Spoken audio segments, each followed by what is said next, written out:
Can I say something here? It seems like from the way we're describing the Prophet here, it seems like he had a luxurious life and that he used gel to make it so nice and so on and so forth. Can we maybe explain that this was just his natural state? I think you've just done that. I think that's true. Yeah. Yeah, because it sounds like it. Absolutely. Yeah. He would comb his beard and his hair and stuff like that, but he wouldn't spend too much time as in vanity looking at, gelling his hair or whatever. They didn't have gel at the time anyway.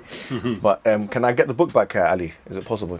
No. Oh, okay. No. Another thing, Aki, I was going to say, do you not think that it's important that, for example, people who are in the dawah, it's very important the way we dress, the way we conduct ourselves, be it, how we look. Sheikh, would you say that it is important for us to conduct ourselves in a way where, for example, be it physical appearance, myself, I didn't choose to be handsome, Sheikh. I'm joking, Sheikh. But in a nutshell, Sheikh, wouldn't you say, looking at this, what we're going through, isn't it important for a person in the dawah to have a certain demeanor, look a certain way? Because it seems like the Prophet, the way he walked, when he would speak to somebody, he would turn his, direction to him. So, do you think that is something that we can use? Because today, I actually got someone sent me that I don't know if it was Sheikh bin Baz. He was saying that a person who's in the dawah who adorns himself, he should be warned against. I don't know where you got this kalam from, but how do we find the middle path where we're just it's not all about the outer, but for the sake of Allah, the way we conduct ourselves. For example, with our organization Salam, we started to wear suits because we realized we tried t-shirts, we tried jumpers, and people don't take you seriously. But the moment you wear a suit, all of a sudden it's what are you selling? What would you say? Yeah, so mainly, for example, there's a hadith in narration that the Prophet ﷺ mentioned that Allah Azza wa Jal made the prophets in the most beautified way. So that shows something. And usually people will accept knowledge from a person with a certain demeanor that he wouldn't accept it from. So it shows wisdom from the side of Allah Azza wa Jal, that He created all prophets and He created the Prophet ﷺ in this with these features. So and we know the hadith of Prophet ﷺ, Allah Jameel yuhibbul Jamal, that Allah Azza wa Jal is beautiful and He likes beauty. In response to the companion that said that a person likes his clothing to be beautiful and he likes his shoe wear to be beautiful. So and do you know, it's interesting you mentioned that hadith, because if you took that hadith and applied it to the discussion that we were just having before about aesthetics, then we believe that Allah, for example, when we talk about the moral issue, we said that really what goodness is, Allah is good, and so wherever goodness is, that's where goodness is, right? And then when you remove goodness, that's where evil is. Likewise, you could say that Allah is Jameel, right? So how is it explicable that we have things which are at least on face value, cross-culturally, considered to be beautiful? It could be said that this is an extension or manifestation of the Jamal of Allah, the beauty of Allah. Because the thing is, a lot of the reason why you find these discussions between philosophers about morality and mathematics and beauty, all these three categories in particular, because they have a different ontological status to science, is because you can't put them under a microscope. But then how do you explain that all these people conceive of them in the same way? So with a robust theological understanding, for example, we're saying that Allah is Jameel, therefore, where there's manifestation of Jamal or beauty, that is where the beauty is. And when that's removed, that's where the beauty is not. Same thing can be said about morality. So having the attributes of God actually being as an explaining force for how these things are explicable, actually is one of the most powerful things we have in the Islamic tradition. Because I'm cognizant of time, I just want to move on to the next. Do you want to? It's just a quick question. So what age range are we talking about for the Prophet, peace be upon him? And what was he like when he was younger? 20s? So a lot of these descriptions would be consistent throughout the time that they were, because from 40 to 63, this is what we're talking, obviously, right? That's when they were jotting down what he looked like. But when he got a bit older, the main difference would be that he had some obviously whitening and greying of his beard, but as we mentioned, it's not even that much. So there was a level of that, but it wasn't that much. And the fact that that stuff is mentioned, for example, there are aspects about the Prophet ﷺ's physical appearance, which I mentioned, which show you that it's not some kind of a mythological figure that's being described here. The whiteness of the beard, the slight arch of the nose, there's lots of things there that you can see that it's not a mythological figure being described, it's a human being, okay, which no one would have, if you want to portray him in a manner that would seem extra human, you wouldn't inject those aspects in there. Even during battles, when he loses his teeth and stuff like that. For example, in Uhud, where he lost his teeth and stuff like that, if he was meant to be this kind of extra human person that never was touched and never was hurt and his hair never became grey and nothing happened to him, once again, that would, we would look at with suspicion, say what's going on here. But the fact that these aspects are there as well goes back to the first session that we talked about preservation. So I want to ask questions now. Why not taller? Why not shorter? Why not bodybuilder? Let me ask this question. I mean, so why was the Prophet ﷺ not taller? Ask, what does actually height benefit in?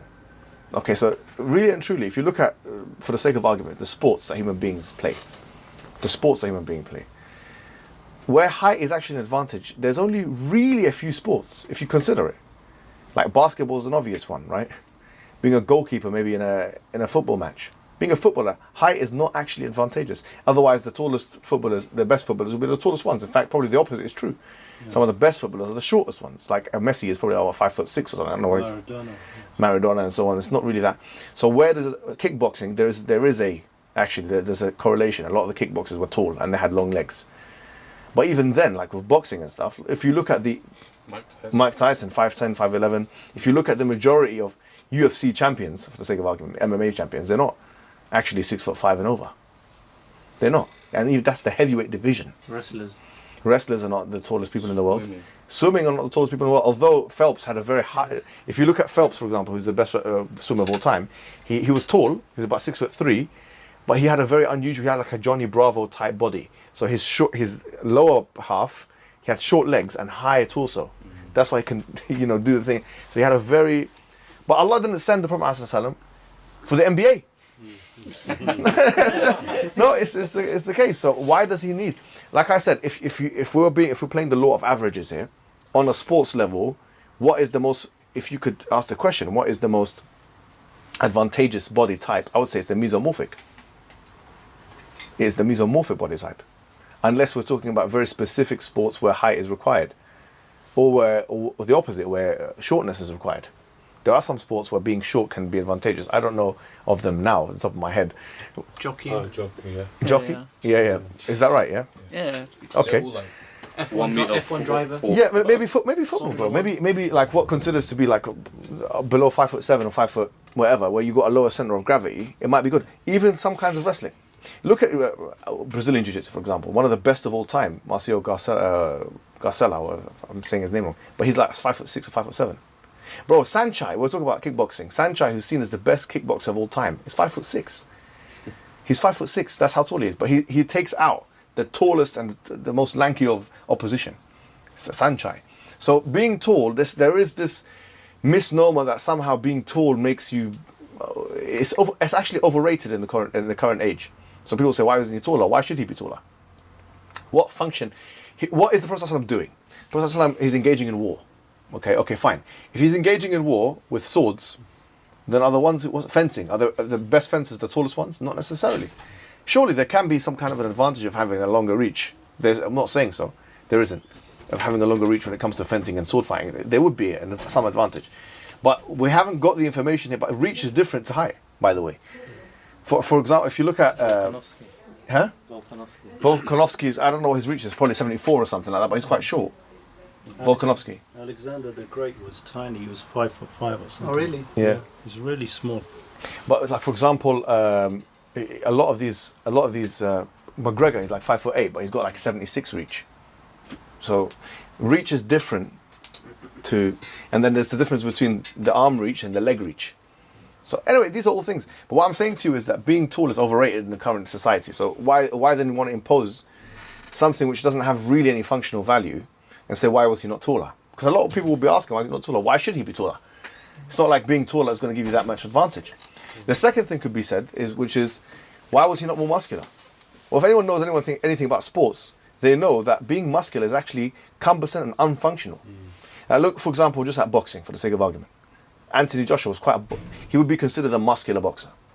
But then he had to lose all this weight because actually it wasn't helping him. If you look at the beginning of his kind of title defense and stuff, he was about 110 kilos, 112, 113 kilos. He went down to 106 because it wasn't helping him. It was gassing him out. Now imagine now you're running up. You're in the military environment. You're running. You're moving. Being heavy does not help you. It doesn't. Being a big man doesn't help you. A huge man. Obviously being somewhat big is fine, but being a huge man with a lot of weight doesn't help. I went to Jabal, what do you call it? Noor. Jabal Noor, right? Where the Gharth Hira is there. Everybody else found it easier to get up that hill than me. Every single other person found it easier.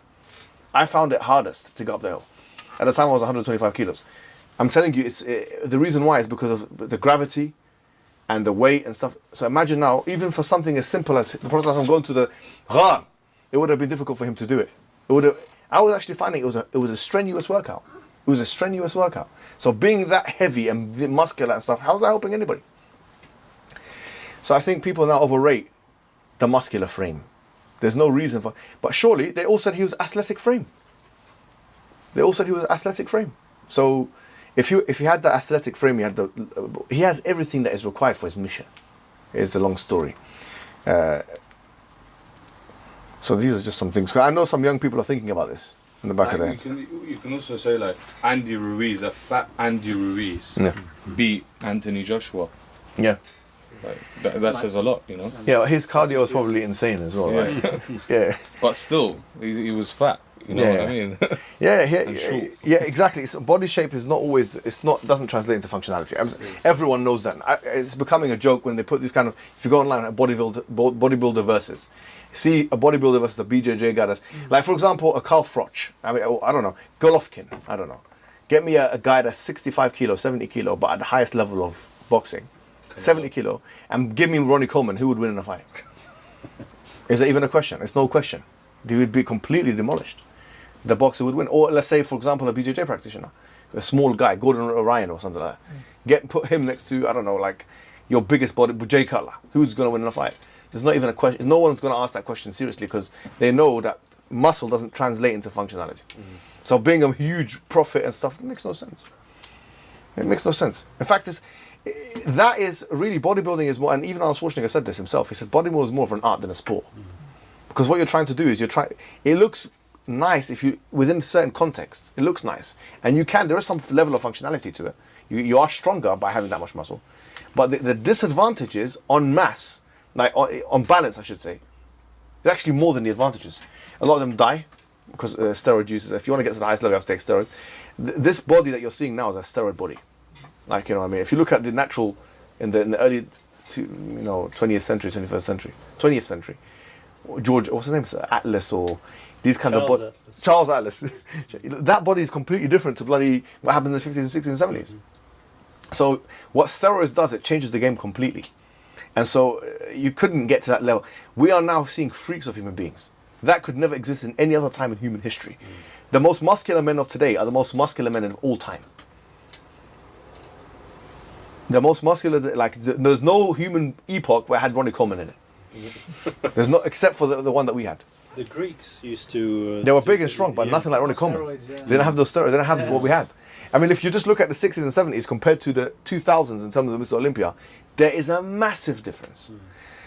And that doesn't look good. And these guys look at Ronnie Coleman. How many operations did he have, surgeries?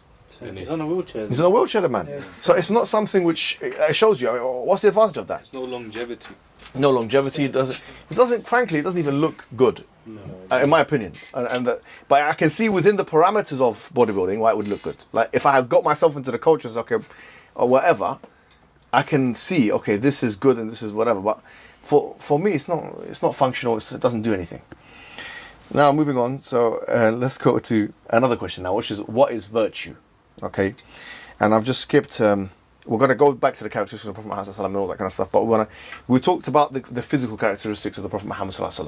So now we have an image of the Prophet Muhammad, right? We know what he looks like. We know we've got what his facial structure looks like, what his eyes look like, what his eyebrows look like, what his nose look like, what his beard look like, what his hair look like. That's the full thing. You know, what his body looked like. It's all there. So the question is, what did he act like?